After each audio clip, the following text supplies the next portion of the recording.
আসসালামু আলাইকুম। প্রতিনিধি আবারও চলে আসলাম নাইটে কাজ করার জন্য। তো হচ্ছে আমাদের আজকের ইলেকট্রিক কাজ। ছাদে আমরা ইলেকট্রিক পাইপ ফালাইতেছি। তো দিনে আরেকটি ছাদে পাইপের কাজ করে আসলাম। এখন আমরা নাইটে আরেকটি ছাদে কাজ করতেছি। তো আগামীকালকে সোমবারে আমরা আরেকটি ছাদে পাইপ ফালাবো। দিনে তো সেটা আপনাদেরকে আপডেট দিব।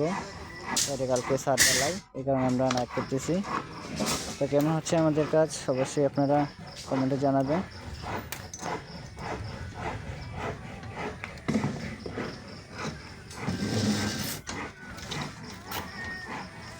ঈদের চাপে তো কাজগুলো রাত্রে করতে হইতেছে আর কি।